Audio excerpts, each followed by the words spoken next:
could have restricted alcohol sales. They could have boosted mental health support. They could have made healthy living easier. Instead, they declared alcohol, get this, an essential service. Toilet paper, bread, and booze. Watermelon sugar high. They shut the pubs. They shut the gyms. They shut the churches. But the liquor stores, they had to stay open. You couldn't go to your grand's funeral, but you could get a bottle of vodka delivered to your house in 30 minutes. Let that sink in.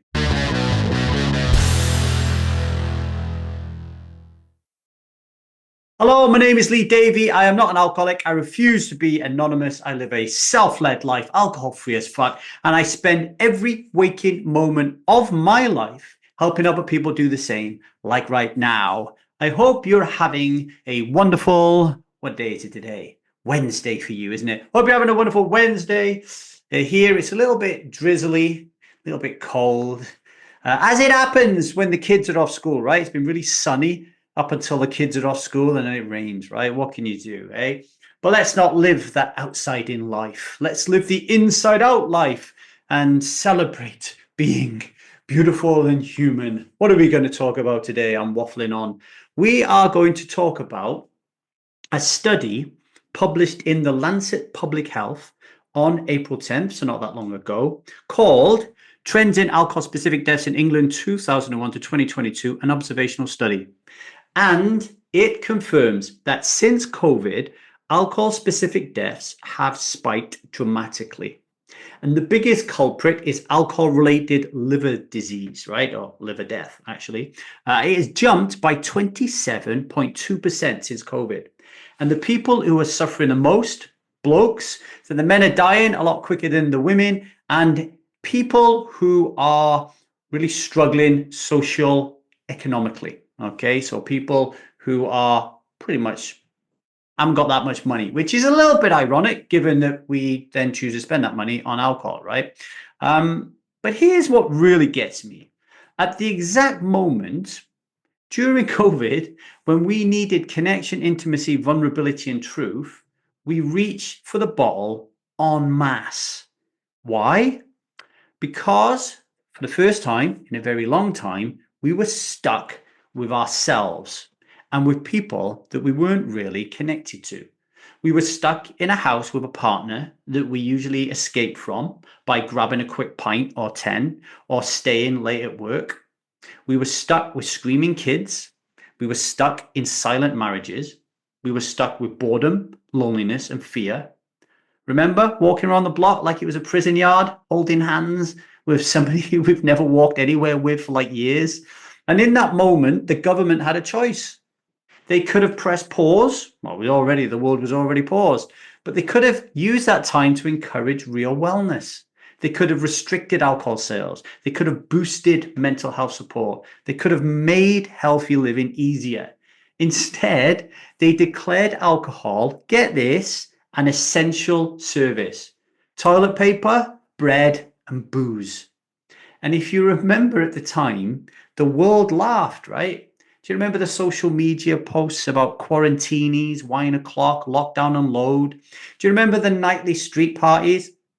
This is the absurdity of the liquid lie, right? It was really played out beautifully in COVID. The nightly street parties where people are drinking a powerful poison that is not just killing them slowly, but it is slowly inebriating them and taking them further away from access of their executive function, right? So they're gradually going towards unconscious states of being, whilst at the same time, the government is saying, well, you can drink and have your street parties, but you've got to make sure that you're 6 feet apart. So you've got to be 6 feet apart, right? Whilst you're drinking this drug that inebriates you and actually lowers your inhibitions and drags you closer to people, right? It's pretty ridiculous. I mean, we made memes out of our descent into dependence back then. We cheered it on. And the reason we did is because our parts love to pretend that it's all just a bit of fun while quietly walking us to the grave. Think about that while we go to a break. And why do you think alcohol was treated as essential during a global health crisis, while human connection, movement, and presence were shut down? Have a think about that while we take this break.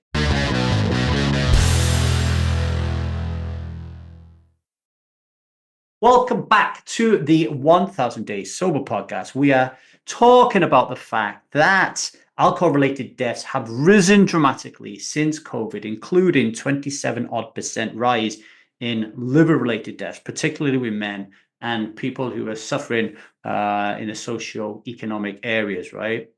And here's the truth that I want to land at your doorstep.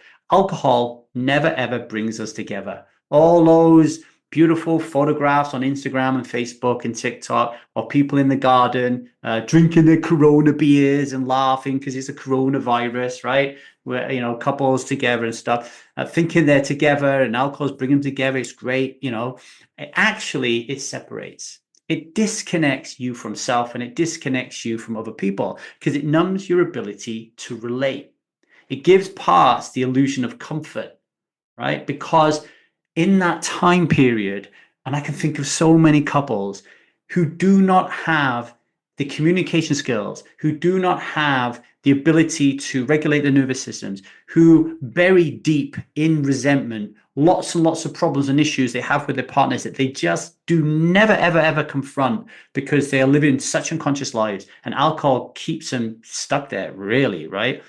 This is why the illusion of comfort is there with alcohol. It robs us of the safety that we really need by being able to be open and vulnerable and have these conversations and build our relationships. And this is why so many relationships exploded during lockdown, right? Because when you strip away the distractions, all that's left is truth. And the truth hurts when you've spent years avoiding it. When you've been in a marriage for 10, 20, 30, 40 years, when you've never really got to the root cause of any of your issues because you don't have the ability to talk about them and you don't trust each other to go into that space because you're not living a self-led life, right? And you're just so used to running away and hiding.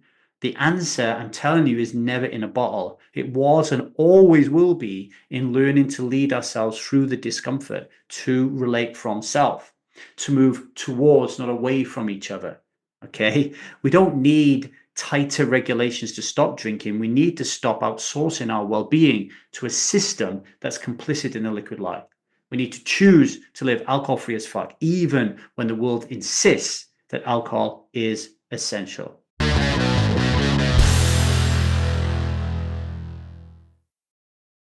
Today's daily vow.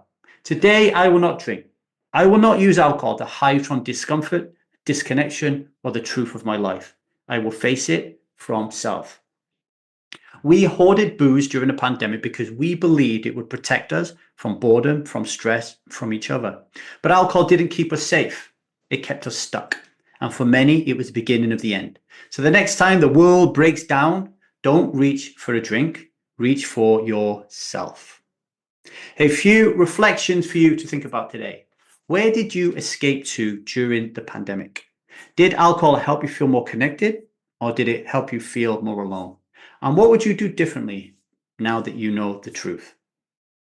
Thank you very much for listening to me today. If this episode struck a nerve, do me a favor, rate it, review it, and share it with someone stuck in the liquid lie. Subscribe to the podcast so you don't miss tomorrow's truth bomb. And if you're ready to step into the Strive method and to learn how to live a self-led life, alcohol-free as fuck, go to www.thestrivemethod.com and join our waiting list, okay? Until tomorrow, remember, you will not drink alcohol today, okay? You will not hide from your discomfort or your disconnection. You can handle it, okay? You've got your back. You've got your own back, and I believe in you.